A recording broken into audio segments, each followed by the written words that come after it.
অতি সম্প্রতি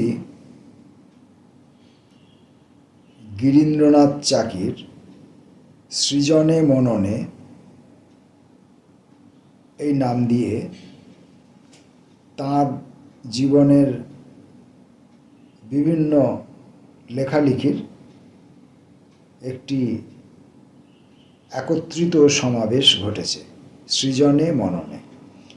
তার মধ্যে তার কবিতা আছে, তার একটি উপন্যাসের কিয়দংশ আছে, কয়েকটি অনুগল্প আছে, তার লেখা প্রবন্ধ আছে, তার উপরে লেখা প্রবন্ধ আছে এবং ইত্যাদি চিঠিপত্র ইত্যাদি সব মিলিয়ে একটা সম্পূর্ণ গিরীন্দ্রনাথ চাকির একটি সম্পূর্ণ মানুষকে ধরার প্রয়াস করা হয়েছে। সম্পাদনায় মানবেন্দু রায় এবং বিমান মাঝি। স্বভাবতই এই বইটির প্রকাশক প্রান্তর,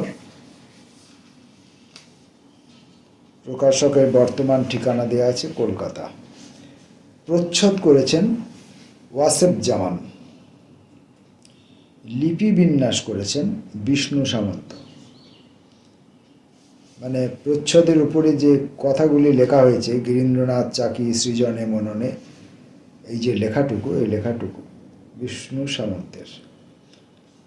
বইটি উৎসর্গ করা হয়েছে ওই গিরীন্দ্রনাথ চাকির একজন অতি ঘনিষ্ঠ বন্ধু, গল্পকার, সাহিত্যিক, প্রবন্ধকার ধীরেন দেবকে। বইটির প্রথম প্রকাশ কলকাতা বইমেলা 2025। এখন এই বইটা থেকে আমি কি পড়তে পারি? এখানে কিছু কবিতা আছে, সেই কবিতাগুলো থেকে কয়েকটি কবিতা আমি পড়তে পারি বইটির প্রাপ্তি স্বীকার স্বরূপ, বা অন্য আরেকদিন আমি কবির এখানে যে অনুগল্পগুলি আছে তার থেকে কয়েকটি পড়ে অন্য আর একটা ভিডিও বানাতে পারি। এখন আজকে আমি এই বইটি থেকে যে কবিতাগুলিকে এখানে রাখা হয়েছে তার মধ্যে থেকে কয়েকটি কবিতা আমি পড়ব।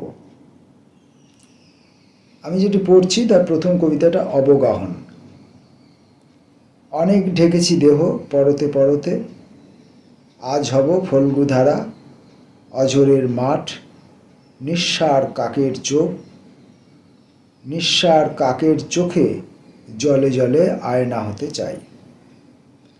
চলন বিলের পথে পাট খেতে পথ কেটে এগিয়ে দেব নাও, শোলার সাজের ঘরে চাবি খুলে দেখে ঘরে গাং ফড়িংয়ের গোপনীয় স্নান। যতটুকু লিনতাপ শরীরে ছড়ানো, আঘাতের নীল লেখা লোনা ধরা কষি, সব আজ মুছে যাবে অকাল বর্ষণে।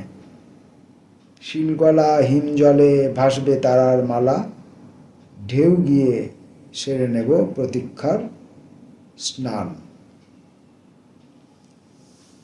ছত্তিশগড়ের মানচিত্র।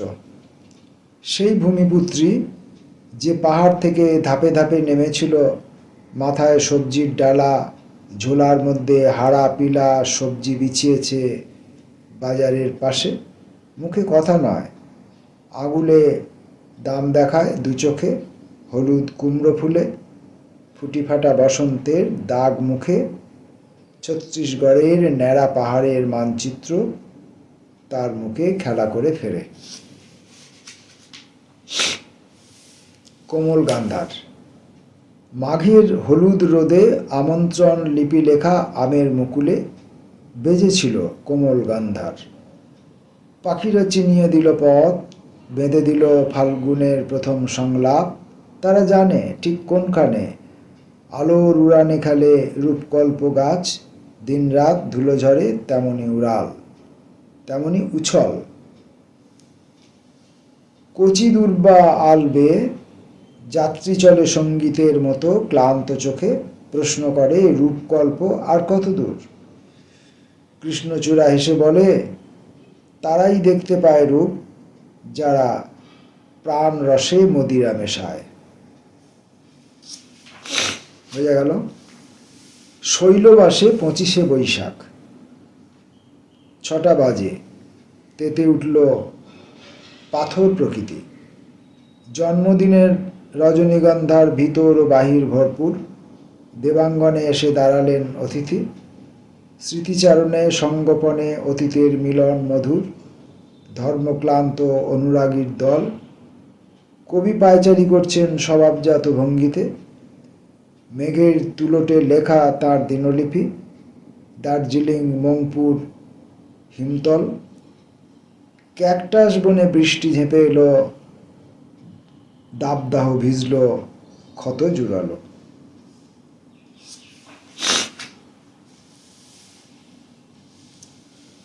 পৃথিবী বুড়ো হয়েছেন। পৃথিবীর বয়স হলো, ভালোবাসা কাঁপছে থর থর। সেবিকারা আতঙ্ক ছড়ায়, গন্ধ পায় মুমূর্ষু পৃথিবী। মাসের প্রথম দিন ধাত্রীপান না ধুয়ে ফেলে হাত। জালি নোট শুষে নিচ্ছে অন্তরালে ফরসেপ ডেলিভারির পাপ। ভালোবাসা তরল নয়, কার্তিকের ঘন দুধ ধান। দল বেঁধে সেবিকারা আসে, মুছে দেয় রক্তপুঞ্জ সব।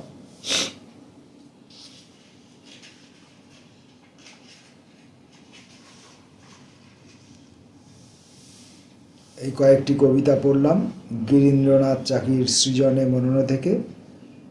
তবে গিরীন্দ্রনাথ চাকির অন্যান্য সূত্র থেকে বিভিন্ন সময়ে আমার কবিতা পড়ার যে অভিজ্ঞতা ছিল, গিরীন্দ্রনাথ চাকির কবিতার সম্পর্কে আমার যে অভিজ্ঞতা ছিল, আর এই বইতে সংকলিত কবিতাগুলি পড়ার পর আমার যে অভিজ্ঞতা হলো, দুটো অভিজ্ঞতা কিন্তু এক নয়।